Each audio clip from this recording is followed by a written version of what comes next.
So we win the match. আসলে এখানে ম্যাচটা যে আমরা জিতলাম, অ্যাজ এ আর্জেন্টাইন ফ্যান আপনি বুকে হাত দিয়ে বলতে পারবেন না যে আপনি 100% কনফিডেন্ট ছিলেন যে এই ম্যাচটা আমরা এখান থেকে জিতে চলে আসবো। বাকিদের কথা জানা নাই, তবে অন্তত আমি ছিলাম না। আমার মনে একটা শঙ্কা থেকেই গেছিল, থাকার কথা মনে করি আমি। আমরা যদি উরুগুয়ের লাস্ট ম্যাচটা দেখি, আমরা আমাদের হোম গ্রাউন্ডে এসে উরুগুয়ে আমাদের 2-0 গোলে হারায় রেখে গেছে। এই ম্যাচে আমাদের মেন প্লেমেকার বা আমাদের টিমের যে মেইন ম্যান মেসি নাই। তারপর যদি চিন্তা করেন যে আমাদের গোল স্কোর করার মতো আর কে আছে, লাউতারো মার্টিনেজ নাই। মেসির জায়গাটাই এবার যারা নিয়ে আশা ছিল যে খেলতে পারবে, মেসি না থাকাতে যার সবচেয়ে বেশি সুযোগ ছিল এই জায়গায় আসার জন্য, পাওলো দিবালা। দিবালা নাই, মাঝ মাঠে লো সেলসও নাই, আনহেল ডিমারিয়া নাই, ডিমারিয়া অফশরে আছে। এই জায়গাটা থেকে কি আপনি কি ভাবছিলেন যে এই ম্যাচটা আমরা জিতে চলে আসবো, তাও আবার ওদের হোম গ্রাউন্ডে গিয়া? ফাইনালি ওই কোসি কাসাদের উপরে ভরসা করে বা কোসি কাসাদের নিয়ে খেলে আমরা ম্যাচটা বার করে নিয়ে আসছি। এখানে আপনার আপনি থিয়াগো আলমাদার কথা তো বলবেন, অবশ্যই আলভারাজের কথা বলবেন। সবার আগে আমাদের যারা নিয়ে কথা বলা দরকার সে হলো আমাদের মাস্টার মাইন্ড স্কালোনি নিয়ে। স্কালোনি এখানে মোটামুটি একটা টেকটিক্সের পরিবর্তন নিয়ে আসছে।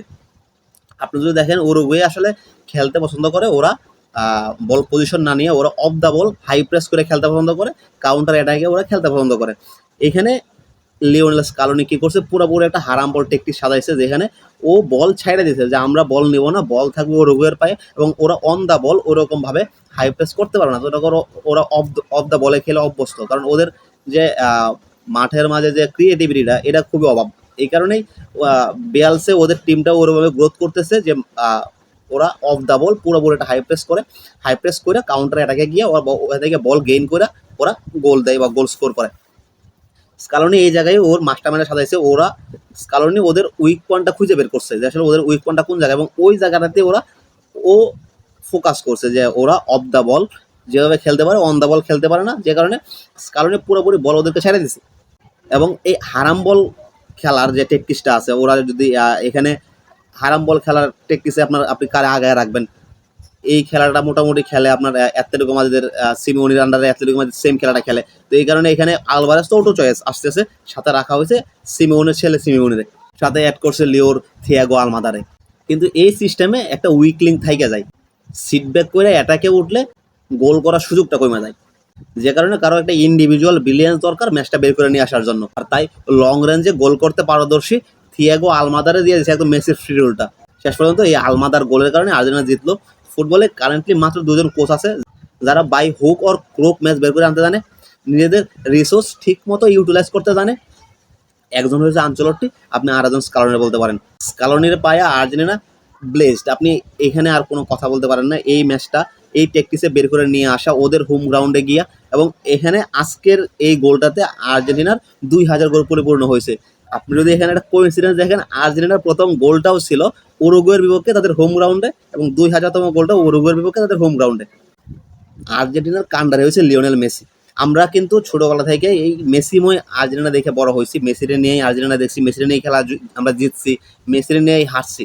মেসির না থাকাতে এই দলের ভাড়াটা নিত ডি মারিয়া, কিন্তু আজকের ম্যাচটাতে এদের কেউ ছিল না। গোল স্কোরার একজনই, সেটা লাউতারো মার্টিনেজ। আপনি যদি মাঝ মাঠে বলেন যে ডার্টি কাজগুলো আছে ওগুলো করে বেড়ে রদ্রিগো ডি পল। আজকে এই চারজনের মাঝে একজনও ছিল না, যদিও ডি মারিয়া অফশরে আছে। আমাদের ফরওয়ার্ড লাইনে ছিল হুলিয়ান আলভারেজ, সাথে থিয়াগো আলমাদা আর জিউলিয়ানো সিমিওনে। একসাথে এই তিনজনের এটা প্রথম ম্যাচ, যদিও সিমিওনে আর আলভারেজ একসাথে ক্লাবে খেলে, কিন্তু সিমিওনে কিন্তু ওর গোল বা অ্যাসিস্টের জন্য ওরকম বিখ্যাত না। ফার্স্ট হাফে দুই দলের কেউই তেমন কোনো অ্যাটাকে গেছে না, অপরচুনিটি ক্রিয়েটও করতে পারছে না। এর কারণ তো একটাই, আর্জেন্টিনা উরুগুয়ের পজিশন দিয়ে খেলছে। উরুগুয়ে ওরকম কোনো প্রেশার ক্রিয়েট করে নাই, ওরা নিজেরাই বসে ছিল যে কখন কাউন্টার অ্যাটাকে যেতে পারবে। কিন্তু সেকেন্ড হাফে আর্জেন্টিনা পুরোপুরি একদম মনোভাব পাল্টায় ফেলছে। হাফ শুরু হওয়ার সাথে একদম প্রেস করা শুরু হয়েছে, আলভারেজ ডিপে এসে প্লেমিং করা শুরু করছে। এই জায়গায় দেখেন আপনি, আলভারেজ এজ এ স্ট্রাইকারে নাইমা সেকেন্ড হাফে ও প্লেমেকিং এর রোল প্লে করতেছে। আপনি একটা প্লেয়ারে যখন কোনো সাবস্টিটিউশন না কমায়া, সাবস্টিটিউশন খরচ না করে একটা প্লেয়ারের দিয়ে দুইটা রোল আপনি প্লে করতে পারতেছেন, আপনি ওই প্লেয়ারটা আপনার দলের জন্য ব্লেসিং। আলভারেজ প্লেমিংয়ে গিয়ে 4টা চান্স ক্রিয়েট করছে, একদম থিয়াগো আলমাদারে মোটামুটি ফ্রি করে দিছে একেবারে। আলমাদারে 1v1 একটা গোল একদম ফ্রি করে দিয়েছিল, ওইবার গোল না হলেও পরের বার যে গোলটা হয়েছিল আলমাদার, ওই গোলটা কিন্তু অ্যাসিস্ট ছিল আলভারেজের।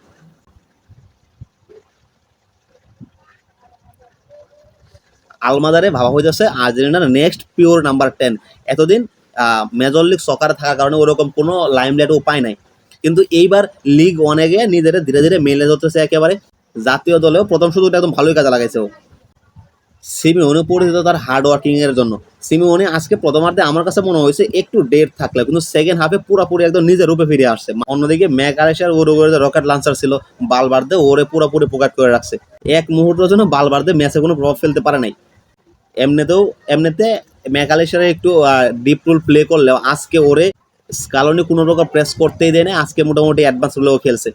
ডিফেন্স লাইনে আর্জেন্টিনার দলের বর্তমান সবচেয়ে বড় শক্তি হচ্ছে সেন্টার ব্যাক রোমেরো আর ওতামেন্ডি। তারা যেন যুগ ধরে একসাথে খেলতেছে।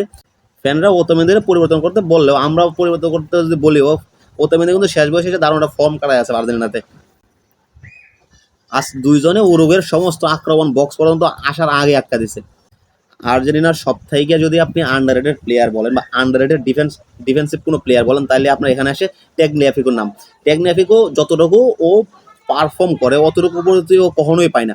অথচ জাতীয় দলের হয়ে দিচ্ছে ও সব কিছু, বিশ্বকাপ সেমিফাইনাল ও ফাইনালের যে পারফরমেন্সটা ছিল, আর্জেন্টিনার ফ্যানদের মনে একটা অন্যরকম জায়গায় করে নিছে, কিন্তু ওই রকম কোনো প্রশংসাও পায় নাই কখনোই। ডিফেন্স লাইনে আজকের নিঃসন্দেহে সেরা পারফরমেন্স ছিল টেগনিয়াফিকো। আপনি রাইট ব্যাক মোলিনাও মোটামুটি সলিড ছিল। মার্টিনেজের খুব একটা বেশি পরীক্ষাতে দেওয়া লাগছে না, ক্যারিয়ারের 50তম ম্যাচে আরও একটা কৃষি রাখতে দেবে।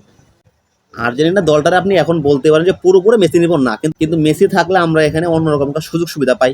আমাদের মাইনে নেওয়া লাগবে ডিমারিয়ার অধ্যায়টা শেষ হয়ে যাওয়ার পরে মেসির এখন অধ্যায় শেষের পথে। আগের চেয়ে অনেক বেশি ম্যাচ মিস করতেছে এবং আপনার এটা মানতে হবে। এই বয়সে আইসা এখন আপনি মেসির কাছ থেকে যদি এই টিমটা পুরোপুরি মেসি নির্ভর ভাবেন, আপনি এটা আপনার ভুল ভাবা হবে। এখন আপনার আগামীটা আমাদের ভাবতে হবে মেসিকে ছাড়াই।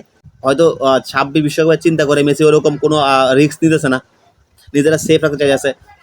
আর্জেন্টিনার নতুন অধ্যায়ের যে ঘোষণাটা, এটা গত ইন্টারন্যাশনাল ব্রেকেই স্কালোনি দিছিল এবং এটা আজ এই ম্যাচ থেকে মোটামুটি শিওর হয়ে গেছে এবং শুরু হয়ে গেছে অধ্যায়টা। এখন দলের নতুন নতুন মুখ আসবে, কচি-কাঁচা পোলাপান আসবে। স্কালোনি 22 বিশ্বকাপে যেরকম এই কচি-কাঁচা পোলাপান এবং প্রবীণদের নিয়ে একটা মিশ্রণ করাইছিল, 26ও চেষ্টা করবে এরকম কিছু করার জন্য। এই দলটার ভিতরে সকলের ভিতর থেকে সেরাটা বের করে নিয়ে আসার ক্ষমতা স্কালোনির আছে। এখন আমাদের নেক্সট প্ল্যান হইতেছে আগামী ম্যাচ ব্রাজিলের সাথে। আমাদের চির প্রতিদ্বন্দ্বী ব্রাজিল, এই খেলাটা হবে আমাদের হোম ম্যাচে। ব্রাজিলের সাথে ম্যাচটা জিতলে বা ড্র করলেও আমাদের বিশ্বকাপের টিকিট কনফার্ম হয়ে যায় আছে, আর একটা পয়েন্ট হইলে আমরা বিশ্বকাপ কনফার্ম করতে পারতেছি। এখন এই প্ল্যানটা নিয়ে অবশ্যই আমরা চাবো ব্রাজিলের সাথে হারতে কখনোই চাবো না, আমরা চাবো এখান থেকে একটা জয় নিয়ে আসার জন্য। এখানে এখন স্কালোনি কোন প্ল্যানে খেলে, কিভাবে এই মেসি, লাউতেরো, দিবালা এদের ছাড়া কিভাবে প্ল্যান করে ব্রাজিলের সাথে এই ম্যাচটা জিতে নিয়ে আসে, সেটা দেখার বিষয়। যদি এই ম্যাচটা আমরা জিতে যেতে পারি বা জিতে যাই বা ড্র করেও ফেলি, তা আমাদের যদি বিশ্বকাপটা কনফার্ম হয়ে যায়, এরপরে যে ম্যাচগুলো আছে আমরা ওইখানে অনেকগুলো এক্সপেরিমেন্ট করতে পারবো, বিভিন্ন প্লেয়ারদেরকে আমরা দেখতে পারবো যে আসলে ওইখান থেকে আমরা 26-এর জন্য ভালো একটা স্কোয়াড তৈরি করতে পারবো এখান থেকে। এবং বিভিন্ন ট্যাকটিক্স নিয়ে আসলে কাজ করা যাবে, কোন ট্যাকটিক্সে কী করবে না করবে, বিভিন্ন ট্যাকটিক্সও আপনার জায়গায় ওইখানে এক্সপেরিমেন্ট করা যাবে। দিন শেষে স্কালোনির আন্ডারে এই দলটা নিয়ে আমরা আবার ভালো কিছু আশা করতেছি।